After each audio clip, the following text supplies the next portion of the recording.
आज के electro homeopathic video में आप सभी का स्वागत है। आशा है आप सभी स्वस्थ और प्रसन्न होंगे। आप देखते हैं कि जब दवा की बात होती है तो वहाँ टॉनिक दवा की भी बात होती है। तो आज हम इलेक्ट्रो होम्योपैथिक ब्लड टॉनिक के बारे में चर्चा कर रहे हैं। एक सहज स्वाभाविक प्रश्न उठता है, क्या इलेक्ट्रो होम्योपैथी में भी टॉनिक दवाएं होती हैं? जी हाँ।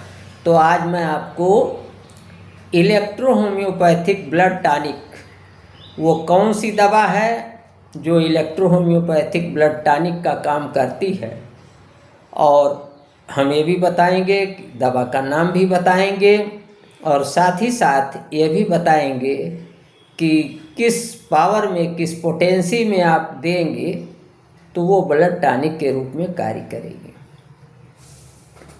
जहाँ तक ब्लड टॉनिक का सवाल होता है तो वहाँ इलेक्ट्रो होम्योपैथिक जो दवा A1 है वो एक ब्लड टॉनिक का काम करता है, और इस A1 को आपको C1 और S10 के साथ देने की आवश्यकता पड़ती है।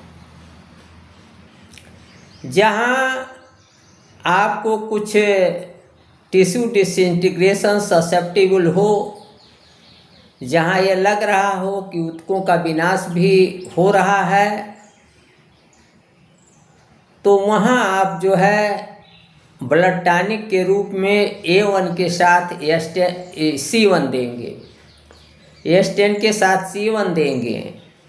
और अगर कहीं ये जो है फीमेल इकोनॉमी से संबंधित है, इसमें ब्लड टॉनिक की जो आवश्यकता है, वहाँ पॉवर्टी ऑफ ब्लड जो है वो यूट्रस आदि की बीमारियों के कारण है, तो भी वहाँ आप A1 के साथ S10 देंगे। स्क्रोफलोसोज नंबर 10 RSG कहते हैं। इसी तरीके से जहाँ कोई नर्वस टेम्परामेंट का रोगी है तो वहाँ ब्लड टॉनिक के रूप में अगर आपको A1 को देना है तो उस A1 को आप S10 के साथ देंगे। जहाँ थोड़ी बहुत डाइजेस्टिव ट्रबल भी हो तो वहाँ भी आप A1 के साथ S10 को देंगे। अब प्रश्न उठता है कि A1 किस डाइल्यूशन में दिया जाए तो यह ब्लड टॉनिक का काम करती है। A1 जो है लाइटर डाइल्यूशन और सेकंड डाइल्यूशन में यह ब्लड टॉनिक का काम करती है। जब A1 की एक गोली को 24 अंश 24 अंश distilled water, boiled water, filter water में घोल दिया जाता है तो यह लाइटर डाइल्यूशन तैयार होता है। और जब A1 सेकंड की एक गोली को 1 अंश distilled water, boiled water, filter water में डाल दिया जाता है तो ये सेकंड डाइल्यूशन तैयार होता है। तो इस तरीके से ब्लड टॉनिक के रूप में अगर आप इस्तेमाल करना चाहते हैं तो आप A1 को सेकंड या लाइटर डाइल्यूशन में आपको देना है। और इसी के साथ ही साथ आपको C1 या S10 में से कोई एक दवा देनी है। अगर आपका रोगी जो है वो नर्वस टेम्परामेंट का है तो निश्चित रूप से, या उसकी पेट संबंधी कुछ परेशानियां भी हैं, तो निश्चित रूप से A1 सेकंड या लाइटर डाइल्यूशन को आप S10 के साथ देंगे। यहाँ S10 की 10-10 गोलियाँ सुबह दोपहर शाम आप दे सकते हैं। इसी तरीके से जहाँ आप ब्लड टॉनिक के रूप में A1 को देना चाहते हैं, सेकंड या लाइटर डाइल्यूशन को, तो वहाँ अगर टिश्यू डिसइंटीग्रेशन इन्वॉल्व है, जैसे ऊतकों का विनाश हो रहा है या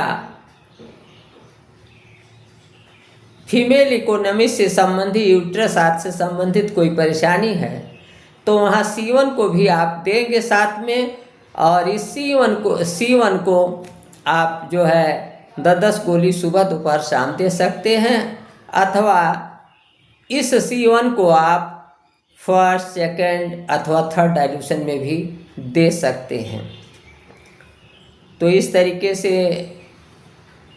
ब्लड टॉनिक के रूप में अगर आपको कोई इलेक्ट्रो होम्योपैथिक दवा देना है तो वह है A1। इसे आप सेकंड अथवा लाइटर डाइल्यूशन में एज ए ब्लड टॉनिक देंगे, और इसके साथ आवश्यकता अनुसार आप C1 और S10 को भी देंगे।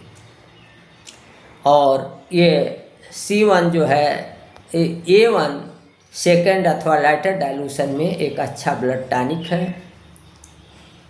यदि आप इलेक्ट्रो होम्योपैथिक प्रेमी हैं, इलेक्ट्रो होम्योपैथिक विधा से जुड़े हुए हैं, और आपने अभी तक हमारा यूट्यूब चैनल डॉक्टर प्रेम नारायण सब्सक्राइब नहीं किया है तो आज ही सब्सक्राइब करें, अभी सब्सक्राइब करें ताकि नई नई अपडेट, नई नई जानकारी आपको मिलती रहे। आप हमारे यूट्यूब चैनल डॉक्टर प्रेम नारायण को विजिट करके इलेक्ट्रो होम्योपैथी से संबंधित ढेर सारी जानकारी प्राप्त कर सकते हैं। इलेक्ट्रो होम्योपैथी के प्रति अपना विश्वास बनाए रखिए, प्यार बनाए रखिए। आज के वीडियो में इतना ही, अगले वीडियो में फिर मिलूँगा। नमस्कार, मैं डॉक्टर प्रेम नारायण।